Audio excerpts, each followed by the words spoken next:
Hey everybody, what's going on? It's Ben here. I'm back again today doing another video, and the subject of today's video is going to be on the Los Angeles Clippers. Uh, so I want to preface this by saying I think that the Clippers are going to be a really good team this year. I think that the Clippers could potentially to go on to win an NBA championship this year. I predicted them to be in the mid to high 50s for wins for the season. I think somewhere between like 55 to 57. So I think that this will be a good team. I think the reason that I'm making this video is that I think that this team is being overhyped. And why do I think that? I think I've heard the phrase potential dynasty. They're the NBA's next dynasty after Golden State. I don't think that in the slightest. I think that they're a good team, but I also think that they have maybe like a 2 year window to be really good, or a 3 year window to be really good, and after that, I think they'll be done. When I think dynasty, I think like 5 years minimum. So right off the bat, those are some of my initial thoughts. Let me give some reasons as to why I don't think this team is as good as people are talking them up to be. Number one, health concerns. So, as we all know, Paul George is already missing the beginning of this season. Historically, Paul George and Kawhi Leonard are both players that have struggled with maintaining their health throughout a full season. Kawhi, it looks like last year and going forward, he's going to want to rest about 20 games per season just to be healthy come playoff time. He did, of course, miss basically a full season 2 years ago. And I think that although he seems relatively healthy now, nobody's ever going to fully trust the state of his health again. Um, and I think as far as Paul George, he's a guy who is a good player and has remained relatively healthy over the last couple of years, but he's missing probably the first 15 games of this season. He was injured at the end of last season. He's had a few little nicked up injuries here and there, and then of course he missed an entire season in 2014 to 15 with a major injury. Not that he won't be healthy when he comes back, but he's just a guy who it's not irregular for him to get an injury and have to miss 10 to 15 games here and there. So I think with these two guys being the main guys on this team, I think injuries could be a major concern. If they do rest them a good amount during the season, I don't think it will be, but they're just guys where you can never be certain, like, oh, they're not going to get injured, because each have given us reason enough to believe that they could just get these little injuries that develop into something more and could potentially be out for long stretches of time. So I think the second big thing that I have been drawn to on this team is as like a weakness per se is their lack of a low post presence. So what do I mean by that? They have Montrezl Harrell. What am I talking about? He's a really good power forward center in today's NBA. I think that he is, and I think that he's a guy that's going to average 16 points and 10 rebounds again like he did last year. But I think that he really isn't set up to guard players like Joel Embiid or Nikola Jokic or Karl Anthony Towns or those other big centers in the NBA that we think of. Like out west, you're gonna say, um, like I don't think he's equipped to guard a Dwight Howard or a JaVale McGee or an Anthony Davis even really on the Lakers. I don't think he's equipped to guard Rudy Gobert. I think he is such a small player, and that sounds like it's not me like criticizing him in any way. He can't help the size he is. He's 6'8", and I think he's around 230 or 240. Um, but they don't really have a center who I trust beyond him. They have Zubac, who I think is vastly overhyped for what he did last year. When he between the Lakers and Clippers, I think he averaged like somewhere between 8 to 10 points per game for a stretch.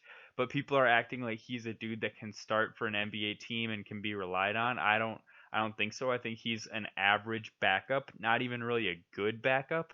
I think last year, just because he was playing with LeBron, people started to really hype him up. But I still don't really see the hype around him. Um, Besides that, they got JaMychal Green, who's an above average role. Oh, he's just about an average role player, and even he isn't a natural center. For most of his career, he's played a power forward so far. He is 6'9", 6'10", so you could play him at center pretty easily in a modern NBA setting. But they just don't have any size, and the size that they do have in Zubac is it's unskilled size, I believe. He's not a guy that I really trust to play big minutes on an NBA team. I think ideally he'd be playing 15 minutes. Outside of him, I think they still have Luke Mbah and they've got Mo Harkless. Or no, they do. They have Mo Harkless on the team. Um, Guys that I think, between Luke Mbah and Mo Harkless, they can play power forward for you.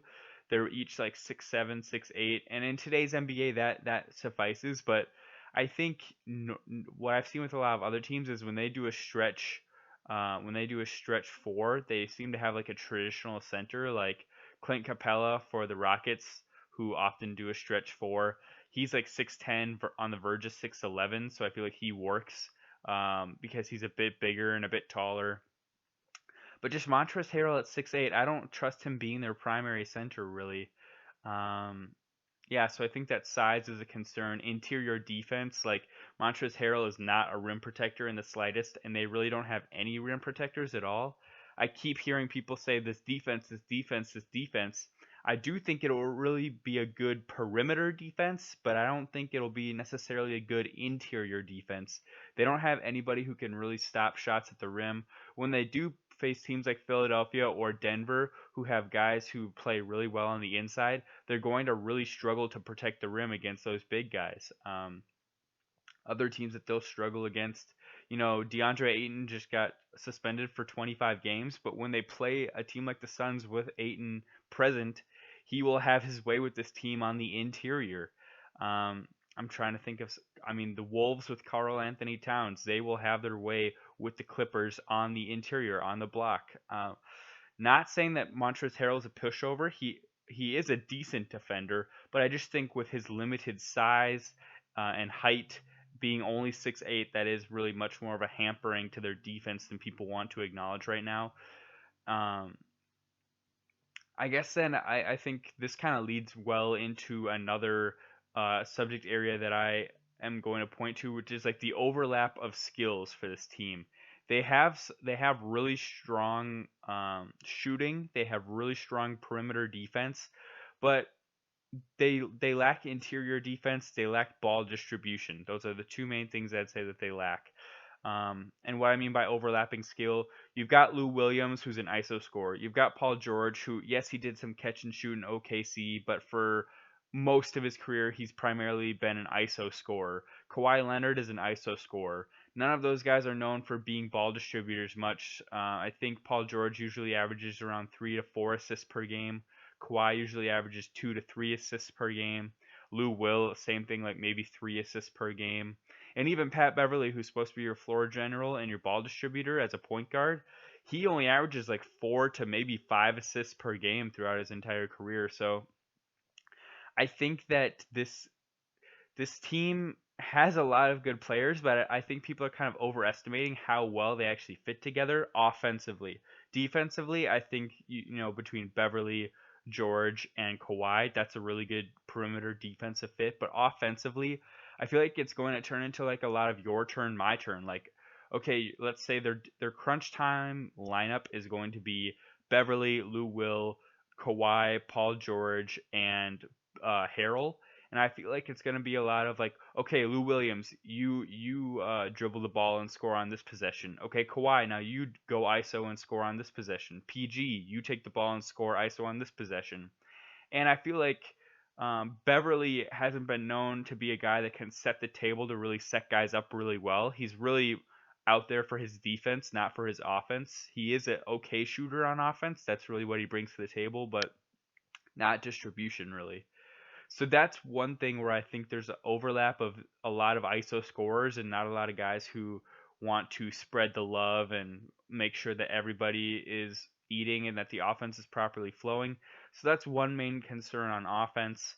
And then to wrap this video up, I want to talk about their depth, which I think is overblown if I'm being honest. I think a lot of people are saying like, "Oh, they've got such a phenomenal bench. They've got such a phenomenal bench." Let me clear something up.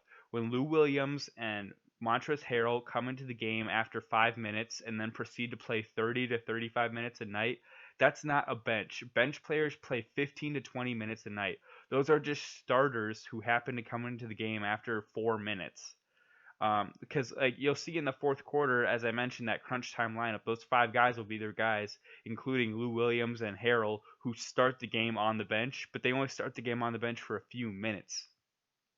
Besides those 5 guys, I'm gonna count those 5 guys as their real starting lineup, so to speak, like their actual lineup. On the bench, you've got guys like Landry Shamet, Zubac, Jermichael Green, Mo Harkless, and Lukumba Mute. And I'm gonna be honest, none of those guys really do it for me. Outside of those 5 guys that are their main lineup, I don't think that the depth is really that impressive.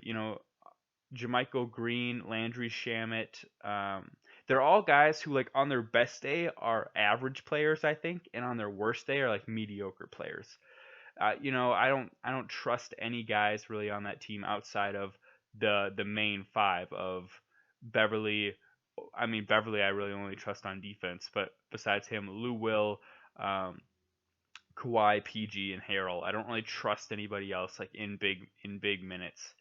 So there you go, guys. That's my thoughts on the Clippers. I think they're going to be still a very good team. I just wanted to break down, I think, some weaknesses that people are brushing under the rug and not really acknowledging. And people are acting like this could be a team that goes on to win like 60 some games and like breezes through to the finals and will like win it and win the next 3 championships. I don't think so. I think this is a team that could go home in the second round, and I wouldn't be surprised at all. And I also think it's a team that could win the championship, and I wouldn't be surprised at all. They're a good team. I just think that the competition is stiffer than people think, and I don't think this team was as perfectly constructed as people also want to think. So there you have it, guys. Those are my thoughts. Hope you enjoyed the video. Leave your thoughts below. Um, I may get a lot of hate for this take. I don't know. We'll see. But have a good day, guys. Bye.